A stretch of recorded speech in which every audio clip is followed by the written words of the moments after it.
So இப்போ பார்த்தீங்கன்னா நம்ம எங்கே வந்திருக்கோன்னா நியூயார்க் ஏஎம்சி. நியூயார்க் ஏஎம்சி இங்கே தான் நம்ம ஜெயிலர், நம்ம தலைவர் படம் பார்க்க போகிறோம்.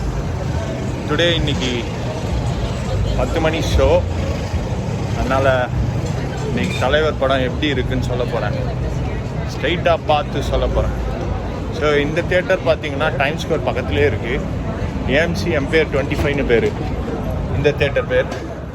ஸோ இந்த தியேட்டருக்குள்ளே போயின்னு இருக்கோம். நம்ம ஆல்ரெடி 10 மணி ஆயிடுச்சு. ஆனால் வந்து ஃபிலிம்லாம் வந்து 10, 15, 10, 20 அந்த மாதிரி தான் போடுவாங்க. அதனால் கொஞ்சம் லேட்டாக தான் போகிறோம். நம்ம ஆடிட்டோரியம் 12 இப்போ இருக்கோம். ஸோ ஆடிட்டோரியம் 12 தான் இந்த படம் நடக்குது. அங்கே போயின்னு இருக்கோம். இப்போ ஸ்நாக்ஸ் வாங்கிடுங்க. ஃபன்னு தான்ப்பா.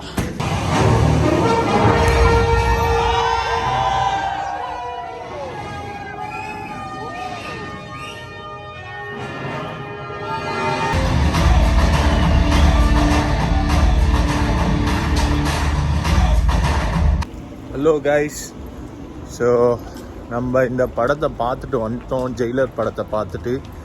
ஸோ படம் வேறு லெவல். ஆக்சுவலாக பேக்ரவுண்ட் மியூசிக்கு செம, வீடியோ விஷுவல்ஸு செம, ஸ்டோரி எதுவும் பெருசாக இல்லை. ஆனால் வந்து ரொம்ப இன்ட்ரெஸ்டிங்கான ஸ்க்ரீன் ப்ளே, செம்மையாக இருந்துச்சு. எடிட்டு எனக்கு ரொம்ப பிடிச்சிருந்தது.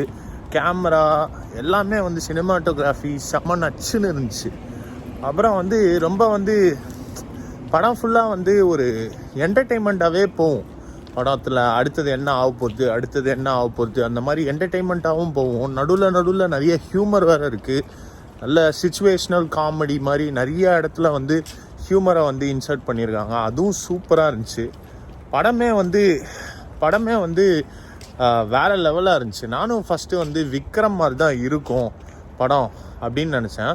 ஆனால் விக்ரம் மாதிரி இல்லை. கட்சியில் ஒரு ட்விஸ்ட்டை வச்சுருக்காங்க.